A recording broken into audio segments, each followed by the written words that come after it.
considero que o problema mais grave brasileiro, sob o ponto de vista da urgência e do impacto, é o agravamento da miséria e das suas sequelas na fome, não como argumento retórico. O fim do socorro emergencial fará a fome voltar ao lar de 50, 60 milhões de pessoas que deixarão de receber a partir de 1º de janeiro esse auxílio emergencial. E a miséria e a desigualdade em aprofundamento e em agigantamento trazem sequelas terríveis na questão da saúde pública, um desgoverno absoluto que não sabe sequer como vai fazer a vacina chegar nas pessoas, e na violência que hoje espeta o espinho do medo no coração de todo mundo. É a miséria e a desigualdade em processo de agravamento o mais urgente problema brasileiro. Fazer um pedido para o senhor, lembra do Rosa Itajaí. Chefe, o Brasil está quebrado, chefe. Eu não consigo fazer nada. O senhor passou por lá. Eu queria mexer na tabela de imposto de renda. Né? Teve sim. Não quer. Esse vírus potencializado pela mídia que nós temos, essa mídia sem caráter que nós temos. É verdade. Mas o povo está alerta a isso. É um trabalho incessante de tentar desgastar para retirar a gente daqui, para voltar alguém para atender os interesses escusos da mídia.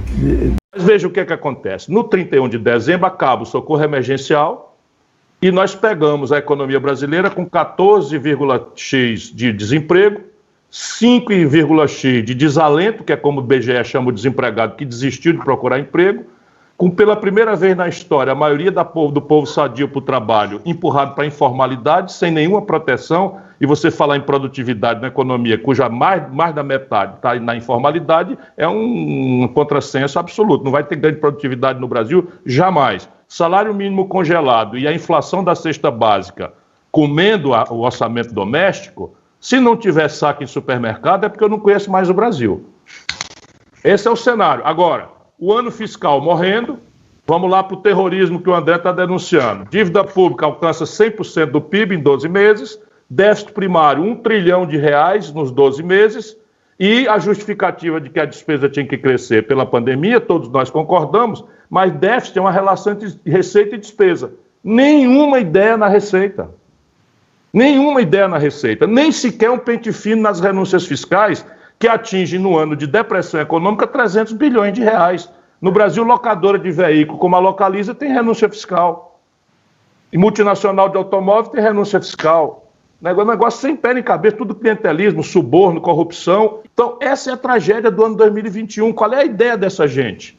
O Paulo Guedes, desculpe, ninguém precisa concordar comigo, não sabe de nada da vida brasileira. Ele não enxerga um dedo na frente do nariz. E agora, a única e grave conquista, que é a taxa de juros abaixo, até não está correta, eu concordo com o André, não precisava tanto, mas o pretexto agora, o terrorismo todo, eles vão reverter. Vão reverter a taxa de juros e aí você cai no gravame ainda mais da situação brasileira. Olha, eu estou apavorado, apavorado não, eu estou preocupadíssimo com isso e vou partir para criticar com antecedência. Bolsonaro tenta alegar que a mídia é contra ele, pode até ser na parte da pandemia, mas na agenda econômica é totalmente aliada, inclusive muitas vezes protegendo Paulo Guedes. A sua avaliação no comportamento da mídia brasileira em relação às eleições, aos candidatos, à política como todo? Olha, dizia o Mao Tse Tung que ninguém trai a marca da sua classe. E o grande problema da mídia brasileira não é mentira, que às vezes, mídia, mentira, então, não é, é que a mídia brasileira é nepotista, ela pertence a 5 famílias, todas muito ricas, todas com a mesma ideologia. Então, são 5 TVs, 5 famílias e uma igreja. Todas com bilhões de reais aplicados na especulação financeira, na renda fixa. Portanto, eles têm interesse de classe num determinado modo de organizar a economia e a política. São 100% do mesmo lado. E 100% do mesmo lado. Sempre. Você não tem. Vamos debater a reforma trabalhista. Se você achar um editorial dizendo, peraí, precisamos discutir isso daí. Não tem. É todo mundo a favor. Mas assim, se passar a reforma trabalhista que arrebentou com os trabalhadores brasileiros, pela primeira vez a maioria do povo trabalhador está na informalidade, sem nenhuma proteção da lei, nem hoje nem na velhice futura. E eles dizendo que isso era a quintessência da modernidade, que não existe em nenhum lugar do mundo. Eles são zangados comigo, que eu estudo, eu leio, eu trago as comparações. Então, os americanos estabelecem o salário mínimo por hora. Isso é papo furado de que vai transformar o trabalho como se fosse um saco de sal. Se tiver muito operário precisando para empregar, o preço do operário tem que ir para nada, não tem que ter salário mínimo, não tem que ter 13º, não tem que ter férias remuneradas. Se duvidar, vão voltar à escravidão. Aí, porque assim o Brasil vai voltar a crescer. Aí faz a selvageria e o Brasil tomba. Não cresce nada. Eles não prestam conta porque eles são eles mesmos. Aí depois assim, o Brasil precisa fazer a reforma da Previdência. Porque na hora que fizer a reforma da Previdência vão ser criados 5 milhões de empregos, então o Brasil está com a maior taxa de desempregado da história. E pronto, eles que fizeram, ninguém cobra, porque são eles que cobram. Então você tem que se zangar, se queixar? Não, a gente tem que ir para a internet, dar entrevista para o Isaías Nicolau, correr o trecho, porque a mídia regional brasileira é extremamente plural e generosa. Olha aí. Se vier aqui o Bolsonaro, você fala com ele, se vier aqui o Lula, você fala com ele. E é assim que eu estou fazendo, só que isso dá um trabalho lerdo. Sabe quantas vezes eu saí na Rede Globo, depois que eu fui o terceiro candidato mais votado, e sou pré-candidato e tal, na Rede Globo, assim, TV aberta, nem um minuto.